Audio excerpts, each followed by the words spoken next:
తెల్లారే వాళ్ళ బావ వచ్చిండు. ఇక ఈ బావ బామ్మార్దులు వెనకడికి ఎవడో ఉన్నాడంట.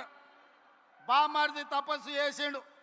రాజ్యంలో రాజును ఎట్లయినా తండ్రి రాజ్యం ఇస్తలేడు, తండ్రిని కానేసి రాజ్యంను ఏలుకోవాలని పెద్ద మర్రి చెట్టు ఎక్కి తపస్సు కూర్చున్నాడు. బామర్ది మా అయ్య పోవాలి, నాకు అధికారం రావాలని కఠోరమైన తపస్సు చేసిండు. ఆ తపస్సుకు దేవుడు ప్రత్యక్షమయ్యే పరిస్థితి వచ్చింది. బావకు తెలిసింది బ్రహ్మదేవుడు వచ్చేటట్టే ఉండు, బామ్మార్దికి వరం ఇచ్చేటట్టే ఉండని. మళ్ళీ నేను బయట ఉంటే ఆగమైతానే వాడు వచ్చి చెట్టు కింద కూర్చున్నాడు, ఏర్ల కాడ ఊడల కాడ. దేవుడిగా బయలుదేరిండు. మొదట బామ్మార్ది దగ్గరకు వచ్చిండు. ఈ లోపల బామ్మార్దికి తెలిసింది కింద బావ కూడా కూర్చున్నాడు, తపస్సు చేస్తుంటే దేవుడు ఆడిపోతాడని. వీడికి అసలే మిడిమిడి జ్ఞానం, తెలివి తక్కువడు. కిందల పడేది తెలియదు, కీసల పడేది తెలియదు.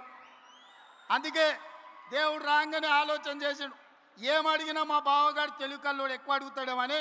స్వామి వస్తే వచ్చినావు కానీ ఓ పని చేయి, నాకు వరం ఇవ్వాలంటే నాదో కన్ను ఓడు అని అన్నాడట. అదేంటంటే నేను మళ్ళీ చెప్తా కానీ స్వామి నువ్వు అయితే మొదలు కన్ను ఓడు అని.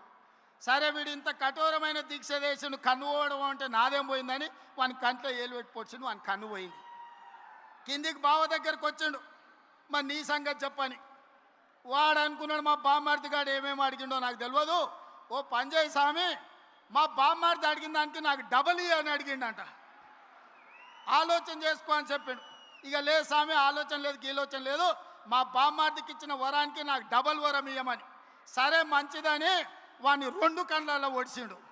బామ్మార్ది గానికి 1 కన్ను లేదు, బావకు 2 కన్ను లేవు. ఇక ఊరు మీద ఓట్లు అడుక్కోవాలంటే ఏం చేయాలి? ఈ బావని బామ్మార్ది భుజాల మీద ఎక్కించుకొని ఖమ్మం సింతకాని మండలంలో మన సభ ముందు పల్లి బఠానీలు అమ్ముకోనికి వచ్చారు. ఇది బామ్మార్దుల స్టోరీ. బావెవడో మీకు తెలుసు కదా, తాటి చెత్త అంత పెరిగిండు కానీ తలకాయలో చింతకాయ అంత కూడా తెలియలేదు. బామ్మార్ది ఎవడో మీకు తెలుసు కదా, సోంబేరిగాడు. సాయంత్రం అయితే పప్పులు, పొద్దుటి పూట పోతే గప్పు పనులు. ఇంతకు మించి ఏమైనా చేసిండా?